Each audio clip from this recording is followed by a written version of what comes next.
say that the Son is begotten, right? What are some of the good references that we can pull up from the Hebrew Scriptures, even the Septuagint, onto the New Testament to prove that, without a doubt, that the begotten means begetting in eternity? What are the New Testament, Old Testament? Generation, basically, eternal generation. Correct. Yeah, I know what begotten means, but what are the references to show that Jesus is not created, though he's begotten? Yeah, no, that he was, that the begetting was eternally. Jesus is not created, but though he's begotten. Yeah, I just repeated your argument. Right. Right? You catch my point? Yeah. Okay, well, you start first with the fact that he's said to be uncreated and timeless, and that he created all ages. That means he created the periods of time and heaven and earth. Well, if he created all that, then he's uncreated, right? Exactly. So you have to start with that. Premise one, does the Bible teach that Christ in his pre-eminent existence is the agent that created all periods of time, all ages, and everything that is contained therein within the periods of time? Heavens and earth, everything in heaven and earth? Yes. So then that means he can't be a creature, and he could not have come into being if he already exists before all creation. And that's easily proven from Scripture. John 1, verses 1 to 4, Hebrews 1, verses 1 to 3, verses 10 to 12, Colossians 1, 13 to 20, specifically Colossians 1, 16 to 17. So these passages teach he is the God, Yahweh, that the Father appointed to create all periods of time, the ages, everything within those periods, the heavens and the earth, everything exists, and he sustains and preserves them alive by his powerful word. Well, he can't be a creature then. So we can go through those verses if you want, because I know that people bring up objections saying, well, it doesn't mean creation of all things. Yes, it does. Especially in Hebrews 1, 10 to 12, where the Father glorifies the Son by identifying him as the Yahweh that Psalm 102 praises and worships as the unchangeable creator of heaven and earth, who sustains all creation and is changing them. But unlike creation, he remains the same and his years never end. So Psalm 102, which is a psalm glorifying, praising, worshiping Yahweh for being faithful and enduring forever, for creating the heavens and earth and rolling them up because he sustains them. And unlike creation, his years never end, he remains the same, is directly quoted in reference to the Son in Hebrews 1, 10 to 12. And it's the Father using the words to describe who the Son is. That means he's Yahweh, almighty, uncreated, eternal, who sustains all creation. So he cannot have a beginning if he created the beginning. Right? 100%. Okay, so that's clear. So then where we get the part that he's begotten at the same time? Because the way the New Testament describes Jesus shows that he is what he is because of his perfect, inseparable union with the Father. And the Father's the Father, not only because he's the Father's Son, but he's the source of that very essence and nature that the Son and the Spirit eternally, perfectly possess. That's where we get the doctrine. Now, where do we find the Bible describing the Father as the source of the divine essence, meaning the divine nature originates from him? So he's the Father, not just because he's the Father to the Son, he's the Father in the sense that he's the source, because we use the term Father in the Bible to mean possessor or source thereof. So the source of the divine essence. And that essence is what the Son and Spirit fully, perfectly possess in union with the Father, who's the source of that. Now, where we get it from? We get it from Hebrews 1:3, just to name one of many passages. Because in Hebrews 1:3, what does it say if you want to read it? You got it. So Hebrews 1:3, should I New King James, okay, or the ESV? Whatever you want to read. Read the ESV because it's easier on people's tongue. I'm going to pour some coffee. I like the way it renders it. He is the radiance of the glory of God and the exact imprint of his nature. Right there. Now, before you move on, 1 second. Let's break it down.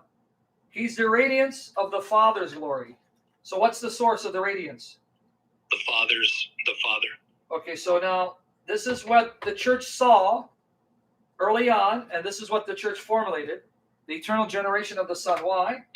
Because here, he's the radiance. Okay, now, if you look at the term apolgasma, the Greek term apolgasma, it's only used here in Hebrews 1:3, but it's found in the Wisdom of Solomon in Wisdom chapter 7, verse 26. This word, apolgasma, is used of God's wisdom, being the radiance of God in Wisdom of Solomon, chapter 7, verse 26. In fact, if you read Wisdom of Solomon, chapter 7, 22 down, all the way to 30, you're going to see that what is said about wisdom is applied to Jesus Christ in the New Testament. For example, wisdom is said, and I'm going by memory, and I trust the Spirit in His grace and mercy to enable me to recall this, because I'm not as familiar with the Deuterocanonicals as I am with the other books.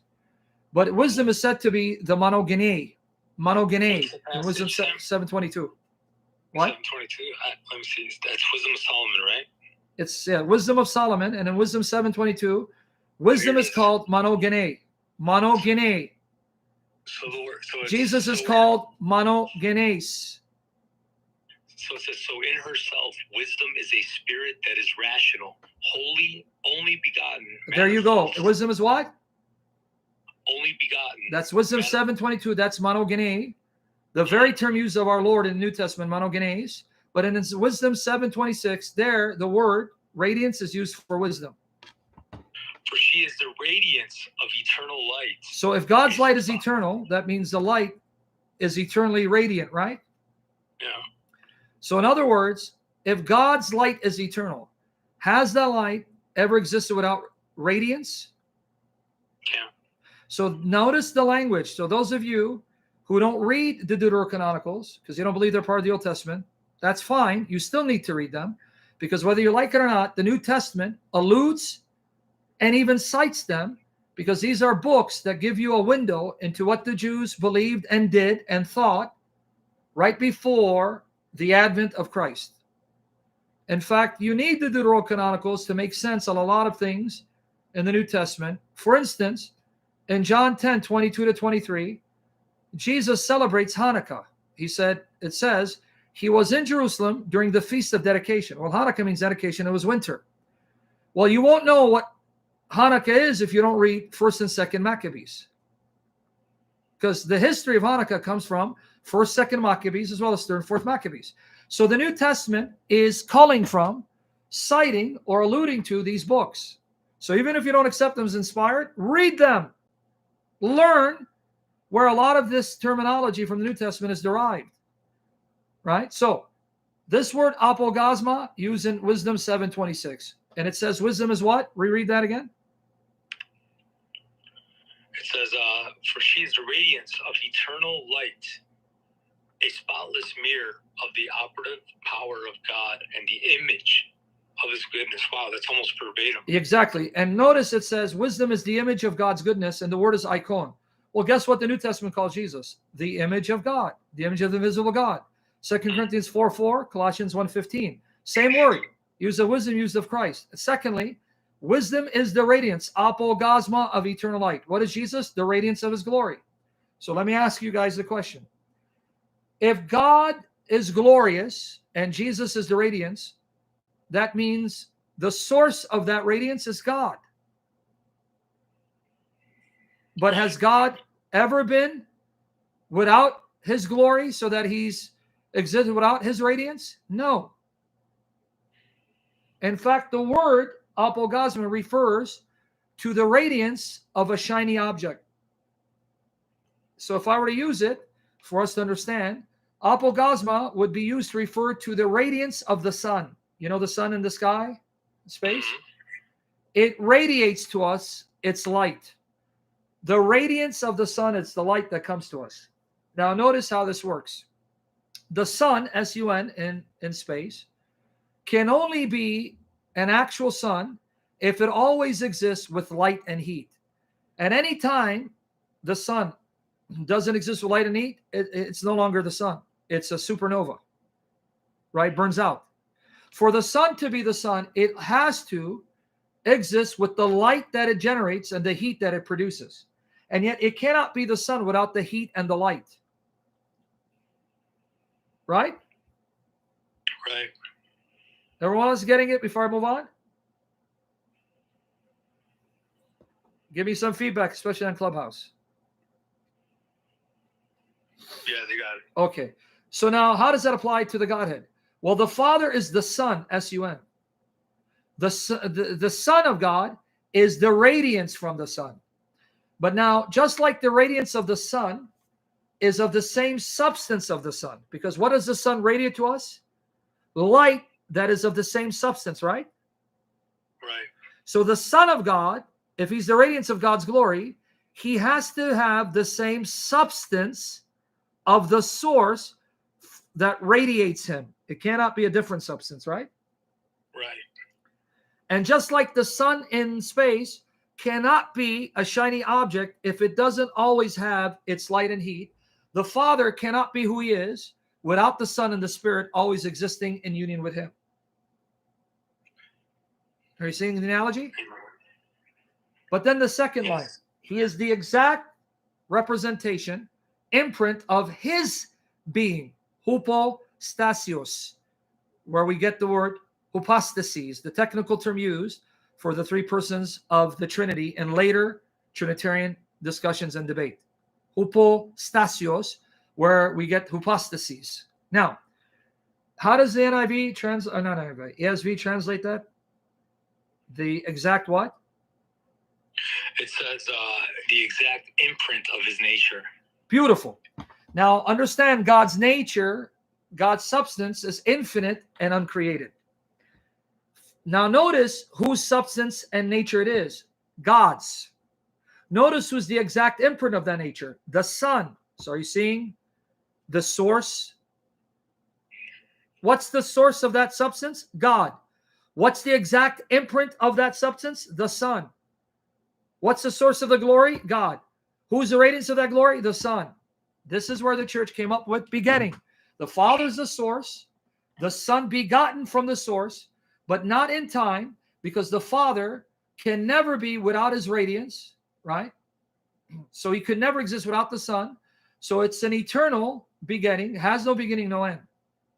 Okay, now, this proves Jesus cannot be a mere creature. Why? Because you cannot be the exact imprint of God's infinite, uncreated substance, because a creature is limited and finite and temporal. You cannot be the exact imprint of a being that's beginningless, uncreated, and infinite, because part of God's nature is to be beginningless, right? Yep. How can the Son be the exact imprint of God's nature if he's a creature, when part of that nature includes beginninglessness, no beginning?